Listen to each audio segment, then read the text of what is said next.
नमस्कार दोस्तों, ज्ञानदीप क्लासेस जयपुर के ऑनलाइन प्लेटफॉर्म पर आपका हार्दिक स्वागत है। दोस्तों, आज हम लेकर आए हैं आपके लिए 20 अति महत्वपूर्ण क्वेश्चन जो कि भारतीय संविधान से संबंधित है, जो आने वाले आपके सभी प्रतियोगी परीक्षाओं के लिए एक बहुत ही मील के पत्थर के तौर पर साबित होंगे। तो बिना देरी किए हुए चलते हम हमारे प्रश्नों पर दोस्तों। पर आगे चलने से पहले आपसे एक गुजारिश है कि हमारे चैनल को लाइक एवं सब्सक्राइब अवश्य करें। तो चलते हैं दोस्त अपने प्रथम क्वेश्चन के ऊपर। भारतीय राष्ट्रीय कांग्रेस के अध्यक्ष बनने वाली प्रथम महिला निम्नलिखित में से कौन थी?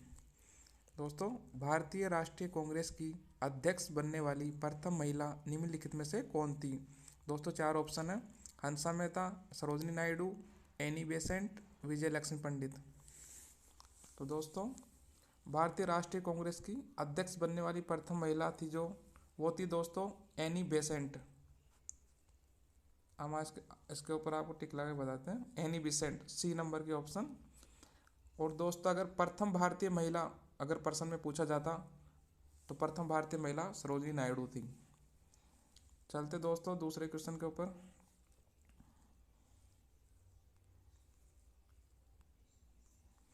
निम्नलिखित में से कौन सुमेलित नहीं है? दोस्तों, चार ऑप्शन दिए गए हैं जो कि भारतीय संविधान सभा के निर्माण से पहले ब्रिटिश हुकूमत द्वारा चार प्रस्ताव भेजे गए थे। उनका जो सन में जो प्रस्ताव आया था उनको मैच करना है। तो पहला ऑप्शन है क्रिप्स मिशन 1942, ये भी सही है दोस्तों। दूसरा अगस्त प्रस्ताव 1940, ये भी सही है। कैबिनेट मिशन 1946, ये भी सही है दोस्तों। चौथा ऑप्शन डी वेवेल योजना। दोस्तों, वेवेल योजना आई थी 1945 में, तो ये हमारा ऑप्शन गलत हो जाएगा, इसलिए इस क्वेश्चन का आंसर हो जाएगा डी वेवेल योजना। तो इस प्रकार वेवेल योजना आई थी दोस्तों 1945 में। यह आपको याद रखना है, वेवेल योजना 1945 में आई थी। तो दोस्तों अब आगे बढ़ते हैं अगले क्वेश्चन पर। राष्ट्रपति द्वारा राज्यसभा में साहित्य, कला, विज्ञान व समाज सेवा इत्यादि के क्षेत्र में सदस्यों का मनोनयन किया जाता है। जो मनोनयन किया जाता है वो किस देश का संविधान से लिया गया है? जो मनोनयन की पद्धति है दोस्तों, वो किस देश के संविधान से ली गई, ये बताना अपन को इस क्वेश्चन में।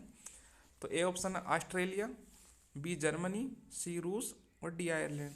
दोस्तों, जो मनोनयन संबंधी जो भी प्रावधान है समाज, साहित्य, कला, विज्ञान, समाज सेवा से, तो ये हमने आयरलैंड के संविधान से लिया दोस्तों। इसका ऑप्शन हो जाएगा डी आयरलैंड। ठीक है दोस्तों, हम आगे बढ़ते हैं अगले क्वेश्चन पे हमारे। राज्य 6 से 14 वर्ष की आयु के समस्त बच्चों को निःशुल्क तथा अनिवार्य शिक्षा उपलब्ध करवाएगा। ये किस मूल अधिकार के अंतर्गत आता है? क्वेश्चन नंबर 4 है दोस्तों हमारा, राज्य 6 से 14 वर्ष की आयु के समस्त बच्चों को निःशुल्क तथा अनिवार्य शिक्षा उपलब्ध करवाएगा। ये किस मूल अधिकार के अंतर्गत आता है? दोस्तों, चार ऑप्शन है। एक है समानता का अधिकार, स्वतंत्रता का अधिकार, संवैधानिक उपचारों का अधिकार, संस्कृति और शिक्षा का अधिकार। तो दोस्तों, जो 86वां संविधान संशोधन 2002 में हुआ था, उसके तहत अनुच्छेद 21A जोड़ा गया जो कि स्वतंत्रता के अधिकार के तहत आएगा। तो इसका ऑप्शन का हो जाएगा दोस्तों, इसका ऑप्शन हो जाएगा बी, स्वतंत्रता का अधिकार, बी। दोस्तों, अब इसी प्रकार हम नेक्स्ट क्वेश्चन पे चलते हैं। राष्ट्रपति अपना त्यागपत्र उपराष्ट्रपति को संबोधित करता है तथा उपराष्ट्रपति त्यागपत्र की सूचना अविलंब रूप से किसे देता है? दोस्तों, जब राष्ट्रपति को अपना त्यागपत्र देना होता है तो वो उपराष्ट्रपति को भेजता है, उपराष्ट्रपति को संबोधित करते अपना त्यागपत्र देता है तथा उपराष्ट्रपति उस त्यागपत्र को, मतलब उसके त्यागपत्र की सूचना उपराष्ट्रपति को अविलंब रूप से, मतलब बिना किसी देरी किए हुए किसे देनी होती है? प्रश्न पूछने का तात्पर्य ये है। तो उसके चार ऑप्शन है हमारे पास: प्रधानमंत्री, राज्यसभा के सभापति, लोकसभा अध्यक्ष या सर्वोच्च न्यायालय के मुख्य न्यायाधीश। तो दोस्तों, इसका आंसर होगा हमारे ऑप्शन नंबर सी, लोकसभा अध्यक्ष। ऑप्शन नंबर सी, लोकसभा अध्यक्ष, सी नंबर का ऑप्शन है हमारे दोस्तों, लोकसभा अध्यक्ष इसका आंसर हो जाएगा। आगे बढ़ते अगले क्वेश्चन पर। निम्न में से कौन से प्रधानमंत्री पद ग्रहण करते समय विधानसभा के सदस्य थे? 4 प्रधानमंत्रियों के नाम दिए गए। इनमें से कौन से प्रधानमंत्री जब अपने पद ग्रहण कर रहे थे उस समय विधानसभा के सदस्य थे? दोस्तों जो HD देवगौड़ा थे वह विधानसभा के सदस्य थे। डी ऑप्शन हमारा बिल्कुल सही हो जाएगा। डी ऑप्शन है दोस्तों हमारा, डी ऑप्शन दोस्तों हमारा सही हो जाएगा, डी। आगे चलते हैं दोस्तों अगले क्वेश्चन के ऊपर। राज्यसभा का सभापति अपना त्यागपत्र किसे संबोधित करता है? तो दोस्तों आपको पता ही होगा, राज्यसभा का सभापति उपराष्ट्रपति होता है, वह अपना त्यागपत्र राष्ट्रपति को संबोधित करता है। तो ऑप्शन नंबर सी इसका सही आंसर हो जाएगा दोस्तों। ऑप्शन नंबर सी इसका सही आंसर हो जाएगा। नेक्स्ट क्वेश्चन में बढ़ते दोस्तों। भारत सरकार का सबसे बड़ा विधि अधिकारी होता है? भारत सरकार का सबसे बड़ा विधि अधिकारी होता है। तो दोस्तों जो भारत सरकार का सबसे बड़ा विधि अधिकारी महान्यायवादी होता है, attorney general of India.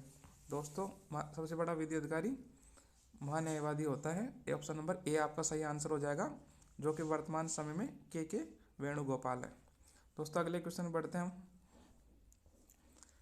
Question number 8, Lok Sabha में निर्वाचित होने के लिए न्यूनतम आयु सीमा है? लोकसभा में निर्वाचित होने के लिए न्यूनतम आयु सीमा, दोस्तों लोकसभा में निर्वाचित होने की न्यूनतम आयु सीमा आप सभी को पता होगी 25 वर्ष। बी ऑप्शन हमारा बिल्कुल सही हो जाएगा, 25 वर्ष। अब चलते हैं दोस्तों हम अगले क्वेश्चन के ऊपर। नीति आयोग के वर्तमान समय के उपाध्यक्ष हैं? तो दोस्तों आप सभी को पता होगा 2015 1 जनवरी 2015 को योजना आयोग के स्थान पर नीति आयोग बना दिया गया था। तो कि उसका अध्यक्ष तो पदेन अध्यक्ष होते हैं प्रधानमंत्री, और उसके जो वर्तमान समय के उपाध्यक्ष है वो हमारे राजीव कुमार है। वर्तमान समय के हमारे जो अध्यक्ष है दोस्तों वो राजीव कुमार, ए ऑप्शन हो जाएगा इसमें, राजीव कुमार। और दोस्तों अगर नीति आयोग का आपसे प्रथम उपाध्यक्ष पूछ ले तो अरविंद पनगड़िया, फर्स्ट अरविंद पनगड़िया जी थे। ठीक है दोस्तों हम आगे अगले क्वेश्चन बढ़ते हैं। राष्ट्रीय मानवाधिकार आयोग के अध्यक्ष हैं? दोस्तों क्वेश्चन नंबर 10 है, राष्ट्रीय मानवाधिकार आयोग के अध्यक्ष हैं। तो दोस्तों राष्ट्रीय मानवाधिकार आयोग के अध्यक्ष जो वर्तमान टाइम पे है वो है जस्टिस अरुण कुमार मिश्रा जी, जस्टिस अरुण कुमार मिश्रा जी। और सुप्रीम कोर्ट के वर्तमान के मुख्य न्यायाधीश जस्टिस NV रमन्ना जी है। वर्तमान SC के सुप्रीम कोर्ट के मुख्य न्यायाधीश वर्तमान में NV रमन्ना जी हैं। और राजस्थान हाई कोर्ट के जो चीफ जस्टिस हैं वो जस्टिस अखिल कुरैशी है। राजस्थान SC के हाई कोर्ट के जस्टिस अखिल कुरैशी है। दोस्तों बढ़ते हैं फिर हम आगे अगले क्वेश्चन पर। वर्तमान में भारत में मान्यता प्राप्त राष्ट्रीय राजनीतिक दल है? तो दोस्तों वर्तमान में जो भारत में राष्ट्रीय राजनीतिक दल 8 है। वर्तमान में 8 राजनीतिक दलों को राष्ट्रीय दल की मान्यता प्राप्त है। अगले क्वेश्चन में बढ़ते हैं। सबसे बड़ी संसदीय समिति प्राक्कलन समिति में कितने सदस्य होते हैं? दोस्तों संसद में कई तरह की समितियां होती है, लेकिन महत्वपूर्ण हमारी 3 समितियां होती है। उनमें प्राक्कलन समिति, लोक लेखा समिति और लोक उपक्रम समिति होती है। इसमें प्राक्कलन समिति है यह सबसे बड़ी होती है संसद में, और इसमें 30 सदस्य होते हैं। इसमें हमारे 30 सदस्य होते हैं। बी ऑप्शन हमारा राइट हो जाएगा, इसमें 30 सदस्य। और ये सबसे बड़ी समिति भी होती है। और जो लोक लेखा समिति होती है उसमें 22 सदस्य होते हैं। और आपको एक बात और बताना चाहूँगा कि प्राक्कलन समिति में जो 30 सदस्य होते हैं वो 30 के 30 सदस्य ही लोकसभा से चुने जाते हैं। बढ़ते हैं दोस्तों हम अगले क्वेश्चन पर। राज्यपाल को शपथ किसके द्वारा दिलाई जाती है? दोस्तों राज्यपाल को शपथ किसके द्वारा दिलाई जाती है? जो राज्यपाल को शपथ उच्च न्यायालय के मुख्य न्यायाधीश दिलाते हैं। जिस राज्य में राज्यपाल की नियुक्ति होती है उस राज्य के उच्च न्यायालय के मुख्य न्यायाधीश राज्यपाल को शपथ दिलाते हैं। तो इसका डी ऑप्शन सी हो जाएगा। बढ़ते हैं दोस्तों हम अगले क्वेश्चन पर। संविधान में मौलिक कर्तव्य कौन से संविधान संशोधन द्वारा जोड़े गए? दोस्तों आपको पता होगा भाग 4 में अनुच्छेद 51A के में सरदार सवर्ण सिंह समिति की सिफारिश पर 42वें संविधान संशोधन 1976 के तहत संविधान में हमारे मौलिक कर्तव्य जोड़े गए। तो इसका सही आंसर हमारा ए हो जाएगा, 42वें संविधान संशोधन 1976। तो बढ़ते दोस्तों अगले क्वेश्चन पर। संविधान में अनुच्छेद 32 के तहत कितने प्रकार के समादेश रिट निकालने की शक्ति प्रदान की गई है? दोस्तों अनुच्छेद 32 के तहत 5 प्रकार की रीट की शक्ति प्रदान की गई है। तो ऑप्शन हमारा बी बिल्कुल राइट हो जाएगा। बी 5, बी नंबर का ऑप्शन हमारा राइट हो जाएगा। बढ़ते दोस्तों अगले क्वेश्चन पर। अनुच्छेद 352 के तहत इनमें से किस कारण राष्ट्रीय आपातकाल नहीं लगाया जाता। दोस्तों राष्ट्रीय आपातकाल हमारा 352 के तहत लगाया जाता है, जो कि युद्ध की वजह से भी लगता है, बाह्य आक्रमण की वजह से भी लगता है और सशस्त्र विद्रोह की वजह से भी लगता है। तो सी ऑप्शन आंतरिक अशांति के स्थान पर नहीं लगता है, इसका आंसर सी हो जाएगा। बढ़ते दोस्तों अगले क्वेश्चन पर। राष्ट्रपति के अध्यादेश जारी करने की शक्ति निहित है। दोस्तों जब संसद का कोई भी सत्र नहीं चल रहा होता है और कानून बनाना अति आवश्यक हो जाता है, तो राष्ट्रपति अध्यादेश जारी करके कानून बना सकता है। तो अध्यादेश की भी वही शक्तियाँ होती है जो एक कानून की होती है। अध्यादेश एक समय में 6 माह के लिए जारी किया जाता है और 6 माह में जैसे ही कोई भी सदन बैठा उसमें पास कराना, संसद में उसको पास कराना आवश्यक हो जाता है। अगर वो पास होता है तो कानून का रूप ले लेता है, अन्यथा वो 6 माह बाद समाप्त हो जाता है।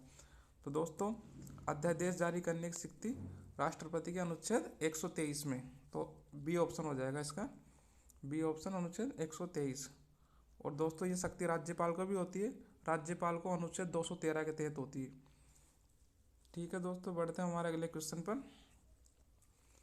संविधान की अनुसूची 7 में है। दोस्तों हमारे संविधान में 12 अनुसूचियाँ दी गई है। तो अनुसूची 7 के अंदर केंद्र और राज्यों की शक्तियों का बंटवारा है। दोस्तों केंद्र और राज्य सी केंद्र और राज्यों की शक्तियों का बंटवारा है। दोस्तों अनुसूची 4 में राज्यसभा सीटों का बंटवारा है। अनुसूची 8 में भाषा है और अनुसूची 10 में दल बदल संबंधित प्रावधान है। दोस्तों बढ़ते हैं हमारे अगले क्वेश्चन पर। संविधान की प्रस्तावना में 2 समानता बताई गई है। दोस्तों हमारे जो संविधान की प्रस्तावना है उसके अंदर 2 समानताएं बताई गई है। तो उसका वो है प्रतिष्ठा एवं अवसर की समानता। तो ऑप्शन हमारा सी राइट हो जाएगा, सी। बढ़ते दोस्तों हमारे अगले क्वेश्चन पर। 17वीं लोकसभा के अध्यक्ष हैं। दोस्तों अभी 17वीं लोकसभा चल रही है और वर्तमान समय में जो लोकसभा अध्यक्ष श्रीमान ओम बिरला जी है। तो 17वीं लोकसभा के अध्यक्ष ओम बिरला जी, जो कि राजस्थान के कोटा बूंदी लोकसभा क्षेत्र से चुनकर आते हैं। तो हमारा इसका आंसर हो जाएगा सी, ओम बिरला जी, सी। तो दोस्तों आशा करते हैं आज के महत्वपूर्ण क्वेश्चन समाप्त हुए। आशा करते हैं आपको हमारे क्वेश्चन जो इम्पोर्टेंट लगे होंगे। तो आज की क्लास यहीं तक। Thank you.